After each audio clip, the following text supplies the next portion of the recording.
Kampus-kampus kita ini sudah rontok, sudah menjadi infrastruktur yang tidak beda dengan peternakan saja. Kalau ada peternakan domba, yang domba-domba itu dilatih makan rumput untuk tubuhnya sehat, maka kampus-kampus kita juga peternakan manusia untuk melatih otot dalam pikiran mereka saja. Maka kita setiap hari melihat kan, di dunia konsolidasi media sosial itu kan kecerdasan tidak lagi dialamatkan kepada kampus, tapi muncul ustadz-ustadz yang lebih jauh berbicara demokrasi, lebih cemerlang, muncul remaja Islam yang jauh lebih sensitif terhadap isu-isu geopolitik. Sementara kampus ini semacam pabrik untuk melahirkan para pencari kerja saja. Semakin kurang orang kritis, maka semakin meyakinkan ini peternakan manusia. Itu bisa saya buktikan karena dia nggak lagi menjadi penyangga peradaban. Dia hanya tempat orang untuk melatih pemikiran untuk kemudian difungsikan sebagai pekerja dalam berbagai struktur perbudakan, kepentingan materialisme. Nah, kalau bicara pemilu hari ini kan bicara pertarungan yang sangat strategi. Ada faktor ideologis di dalamnya. Maka munculnya tokoh-tokoh Islam yang menegaskan kalau pemilu ini curang, kita akan lakukan revolusi. Itu satu langkah yang jauh lebih maju dari bahasa-bahasa retorika para akademisi, lebih khusus mahasiswa dan kawan-kawan. Nah, mereka harus menyesuaikan terhadap realita perubahan zaman. Apalagi kan sekarang kan era IT, keterbukaan informasi. Keterbukaan informasi ini menyebabkan semua orang memiliki hak untuk mengakses berbagai informasi dari belahan dunia. Beda dulu kampus itu menjadi istimewa karena memang di sana ada tradisi kajian, referensi, dan rakyat itu susah untuk mengakses ilmu pengetahuan. Sekarang orang-orang di desa itu jauh lebih cemerlang dari mahasiswa, bahkan rektor, bahkan guru-guru besar yang terperosok dalam paham materialisme, sekuler, dan lain-lain. HTI dan FPI itu jauh berlipat kali lebih maju dalam semangat perjuangan mereka terhadap nilai-nilai kemanusiaan. Harus jujur diakui, mereka lebih cemerlang. Mereka menyuarakan relevansi gerakan tauhid yang berkaitan dengan tanggung jawab sosial, tanggung jawab intelektual, dan isu-isu yang mereka angkat itu global. Sementara mahasiswa ini kan di bawah bayang-bayang tekanan ekonomi orang tua mereka yang harga kampus itu semakin tinggi, semakin membuat mereka tidak ada ruang untuk bergerak. Mahasiswa udah tersandra, udah bukan hanya mahasiswa.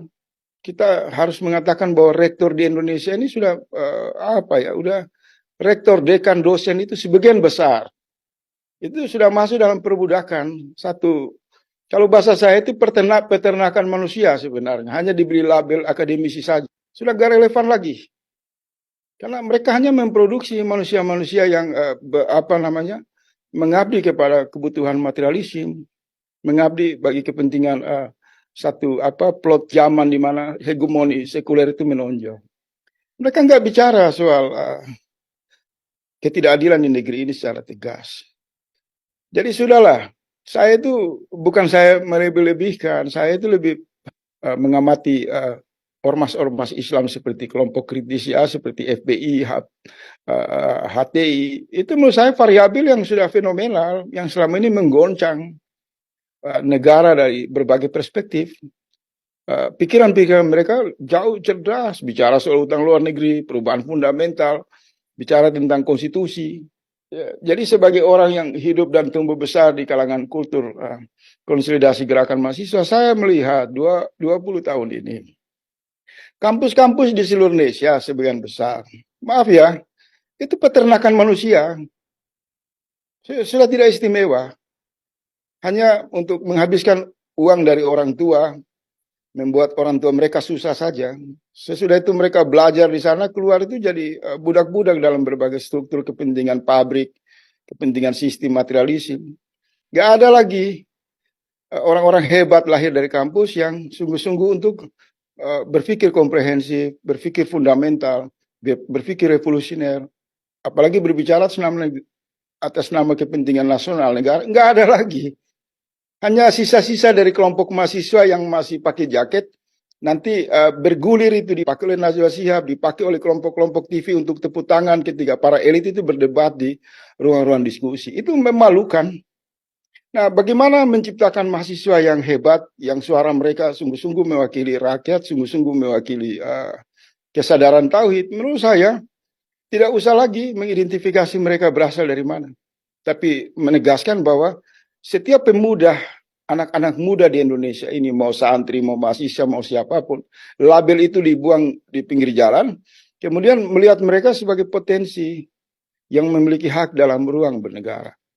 Nah, tanggung jawab kita adalah menghubungkan mereka pada transformasi teologis. Mereka harus kembali ke jalan-jalan bimbingan Islam yang memberikan jaminan yang lebih benar, lebih pasti, agar mereka tidak terjebak lebih jauh dengan label-label kebanggaan palsu mereka di ruang-ruang sekuler yang semakin hari itu perbudakan. Itu dulu. Kalau itu sudah selesai, baru kita hitung berapa kekuatan anak muda dalam barisan konsolidasi tauhidnya, dalam rangka respon mereka terhadap dinamika demokrasi dengan perangkat-perangkatnya. Berapa anak-anak muda yang membangun ukhuwah Islamiyah di bawah panji kebesaran Rasulullah, yang berdiri tegak dengan harga diri, keimanannya untuk melawan ketidakadilan. Data-data itu akan muncul kalau kita tidak lagi mengidentifikasi anak muda dalam bahasa misionaris politik yang selama ini mahasiswa, ini kelompok ini kelompok ini. Ini jebakan semua. Saya udah nggak tertarik. Saya lebih suka anak-anak muda yang dibina oleh ustadz-ustadz yang kritis seperti Ustadz Slamet ini dan ustadz-ustadz yang lain yang memiliki kesadaran universal, pandangan holistik, pandangan lebih jauh. Nah, kalau orang-orang ini berbicara, saya mau diskusi. Tapi kalau mahasiswa satu dua orang, sudahlah. Suruh kembali ke kampus dulu, pasang spanduk besar-besar, lawan Jokowi, menolak ketidakadilan, baru saya percaya. Kalau selama masih mereka main-main begini, saya tidak menemukan ada jalan idealisme untuk mencetak orang-orang hebat di kampus lagi.